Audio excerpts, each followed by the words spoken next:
nakakaagaw ng atensyon yan, no? Kasi hindi mo maiiwasan yan na sa gabi, no, na baka makapag-isip si Pacquiao habang nakahiga dyan. Naku, paano yung kikitain ko na pambili ko pa ito ng mga bag para kay Jinky, kay Nanay Junicia? Paano yung utang ko sa BIR? Mga ganon, di ba? Kapag mapapahamak siya, lahat ito matutunaw. Mawawasak. Everything will crumble. Ha?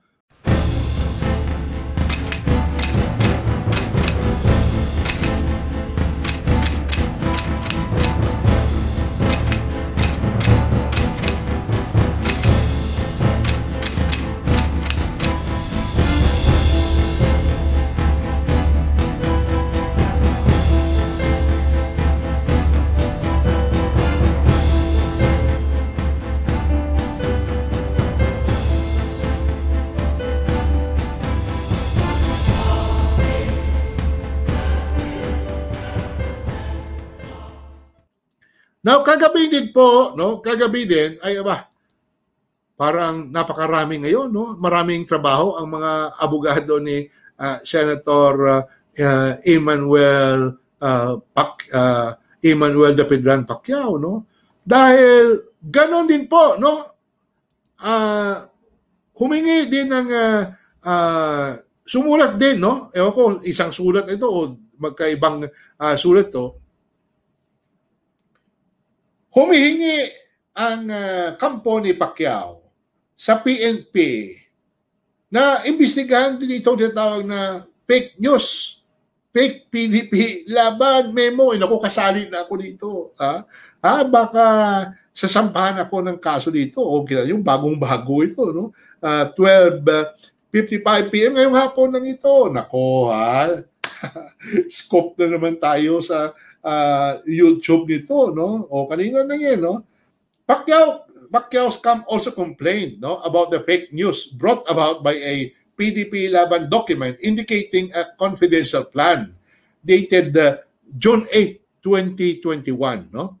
The alleged fake document bears the forged pineke daw, no? Yung perma ni Pacquiao, no? Kung saan po na nakalagay diyan sa pinakita natin ito noong nakaraan, ipapakita ko po muli ngayon, no, na may utos si Pacquiao na dahil daw sa hindi magandang asal, hindi magandang mga ginagawa ni Energy Secretary Alfonso Cusi, na siya na nga yung pumalit sa kay Pacquiao bilang pangulo ng PDP Laban, no, ay itanggalin daw, no, i-expel, no, ang tawag niya i-expel itong si Cusi, no. Okay, so ito po 'yon, no. Ito po yung memo na 'yon, no, na napag-usapan natin dito mga isang buwan na ang nakaraan, no. At kung matatandaan niyo, nakikita po na natagpuan po natin dito yung grammar mali-mali, may wrong spelling pa, no. Yung tawag dito, ano bang yung spelling diyan na natatandaan natin, no? Merong wrong spelling diyan, i-refer niyo na doon sa video ko dati, no? Kasi isang video ang ginawa natin dito. Talagang hinimay-hinimay natin to. Hinimay-himay itong kanyang nakakatawang June 8, 2021 memo. Nakikita po, may perma at ang perma na yan ay kalintulad talaga, no? Nakikita ko po yung perma ni Senator Manny Pacquiao. So sabi ni Pacquiao, fake yan, hindi sa akin yan, pineke yan. Kaya ang tanong ko, bakit ngayon lang? Bakit ngayon yun ang sinabi? Nung nagpalabas tayo dito, wala namang reaksyon sa inyo. Huwag nyo sabihin na hindi kayo nanonood, kaya hindi nyo alam. O, alam nyo, binabantayan nyo yung mga live stream ko, yung mga upload ko dito sa YouTube at sa Facebook. Binabantayan nyo yan. Huwag na kayong makunwari pa, no? Kasi sa Facebook, alam nyo ba, yung video ko tungkol dito, 1,200,000. kalahating milyon na yung number of views. Dito sa YouTube siguro mga nasa 50,000 yata views, no? Ang tungkol po dito, live kasi yun, kaya mahaba, no? Pero yung sa Facebook pinaiksi ko kaya mas marami ang nakapanood, no? Okay. So, more than 1 month ago na yun. Sobra na, no? Kasi bago pa yun nangyari yung National Council at National Assembly ng PDP Laban, dyan po sa may Clark, New Clark City, Pampanga. No? Kaya nakakapagtaka at una talagang itatanong ko, why did it take you so long to say na peke yan? Napakadali lang yun, isang post lang yan. Peke yan. Hindi kayo, akala nyo kasi, katulad po doon sa press conference ng idol ninyo, kung saan nagbato, no? Nagbato siya ng mga matitinding, mga mabibigat na mga paratang na may nawawala daw na 10 bilyong piso mula sa DSWD, no? Sinasabi niya yung star pay, hindi yan qualified, no? At ang dami pa. At doon sa kanyang press conference, kung matatanda ninyo, ay ba? Ang tambak-tambak dito, no? Hanap ako ng mga papel dito, no? Pero talaga pong kung titignan mo po sa TV, no? Sa video, ay aba, ang daming ebidensya ni Idol. Lagot dito ang DSWD. Lagot dito si Tatay Digong kasi siyempre, kapag may katotohanan yun, sangkot doon si Pangulong Duterte because of command, responsibility na tinatawag. Ano ba naman kayo? Akala nyo katulad ng dati, dyan sa press con na yan, na mapapaniwala nyo pa rin ang taong bayan, na ngayon sasabihin nyo, peke, pinords, no? Ang Permani Pacquiao, wag na po. Wag na. Aminin nyo na lang, bobo yung boss ninyo. Bobo rin yung sumulat ng memorandum na yon. Wrong spelling, wrong. Wrong spelling, wrong. Saan ba kayo makakakita? Kahit siguro sa mayor, mayor lang o barangay captain na hindi marunong mag-spelling, mahirap yun.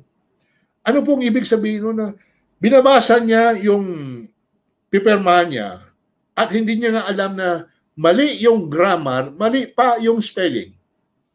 Wala talaga siyang alam. Kaya kapag ano man lang na dokumento, kahit anong dokumento ang ipapaharap sa kanya, sasabihin lang ng kanyang ADCAP, sir, maganda ito, no? Aprubahan mo na yun, sir.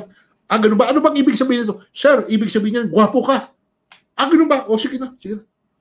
Ganun po ang ibig sabihin. Kung hindi siya, wala siyang kakayahan na maunawaan kung ano ang nakasulat sa mga dokumento. Yun po ang nakakabahala. That is worrisome na hindi nga niya kaya yung spelling. Ano pa kaya kung totoo o wasto yung pinapapirmahan sa kanya? Mas lalong hindi. Kapag presidente ka, yung mga pipirmahan mo, ang mga kakapal-kapal na mga dokumento, maliliit pa yung mga letra, na kailangan mo basahin yan na isa-isa. Na medyo mabagal basahin niya kasi hindi mo maaaring sabihin mo, speed read mo lang kasi may isa ka lang ma-overlook, no? Ma-overlook dyan, baka po yan po ang magdadala ng malaking kapahamakan sa ating bansa. Ito pa, simple-simpleng memorandum, simple-simpleng spelling. Hindi niya kaya. Tapos ngayon, dahil siguro na papansin nila, marami ng pinagtatawanan na yung idol nila, yung boss nila, galit sila ngayon. Sasabihin na, fake, forged. Naku. Mukhang meron kayo ngayong counter-offensive. Counter-offensive kayo para na maisalba. Maisalba ang pangalan at mukha ni Senator Manny Pacquiao. Pero paano siya makakaligtas dito? No? Paano siya makakaligtas dito? Dahil ang dami-dami mga issue. Ito po no, ang nakikita natin. No? At kaya nga humingi tayo ng reaksyon dito no, kay Attorney Melvin Matibag. No? Yung bagong halal no, na tawag dito, bagong halal na Secretary General ng PDP Laban, kung ano bang reaksyon niya dito no, para at least ma-present natin kung meron bang dapat na sagutin dito ang PDP Laban. So ito po no, nagpadala po ng Viber message sa atin si Attorney Melvin Matibag kanina, yung bagong halal na Secretary General ng PDP Laban. So sabi niya no, we do not want to pay attention to this anymore. No? Parang nagsasawa na rin sila no, sa kakasagot dito kay Pacquiao. This is a non-issue for us. There are more pressing issues in PDP Laban as we are busy organizing our stronghold in regions and provinces and make sure our candidates dominate the 2022 national and local elections so we can push for the party's agenda beyond President Duterte's term. No? We advise Senator Manny Pacquiao to just concentrate on his fight with Errol Spence because that is where his competence lies. O nga, diyan ka magaling sa boxing, pero kapag ito ay naguguluhan ka na sa kaso mo, naguguluhan ka pa dito sa politika sa ating bansa, baka kulang ka sa focus, idol. Ha? At baka hindi ka nakakatulog ng mahimbing kung gabi, kulang ka sa pahinga. Ay naku, makakaapekto yan sa laban mo. Isipin mo, you have to be reminded na yung makakabangga mo ay 11 years younger sa iyo. Mas mabilis, kahit split second lang yung bilis at hindi makapag-ilag si Pacquiao dyan sa suntok, naku, baka babagsak si dyan.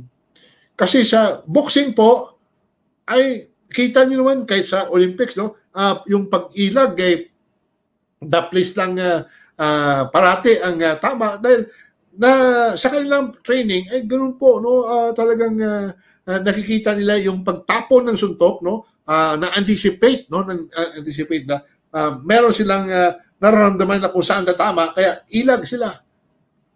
Kapag kulang ka sa pahinga niyan, idol, kung kulang ka sa concentration, kulang ka sa focus, ay baka kahit na 0.1 of a second lang, 0.1 of a second na delayed ka, tatama yan sa panga mo. At baka makatulad ka, no? Mangyayari muli sa iyo yung nangyari nung dumaban ka kay Juan Manuel Marquez noong August 2012. At baka mangyayari na sa iyo yung nangyari kay Muhammad Ali na nagkasakit sa Parkinson's dahil sa yung tinatawag na ano ngayon, yung chronic CTE, no? Chronic traumatic encephalitis, no?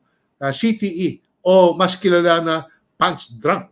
Dahil po sa ang dami mong suntok na natanggap nitong nakaraang mga 2 dekada o 3 dekada, ay nako, kahit na unti-unti lang yan, no? Unti-unti ay naaalog yung utak mo. Ganyan po ang epekto niyan, no? Kaya nga yung CTE na yan ay talagang pinag-aaralan yan ng mga doktor sa Amerika. Dahil hindi naman sa boxing. Pero boxing po ang isa sa pinakamaluba, no, na mga ganong pangyayari dahil nga siyempre suntukan yun at wala namang headgear, no, ang mga boksidor, no, at lalo na sa weight division ni Pacquiao, nako, pag tinamaan ka ng suntok ni Pacquiao, nako, parang buwangga ka sa train na tumatakbo ng 100 kilometers per hour. Ganun po ang kalimbawa niyan, no? Kaya ako po, ayaw kong mapahamak si Pacquiao physically, no? Na baka pagbalik niya dito ay hindi din siya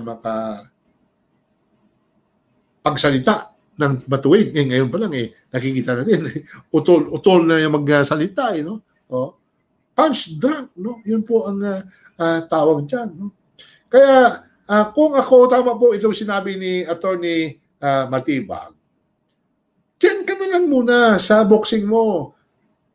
Alam ko, ako po magsasabi sa kanya, itong kaso mo ay sigurado ko big distraction din yan, no?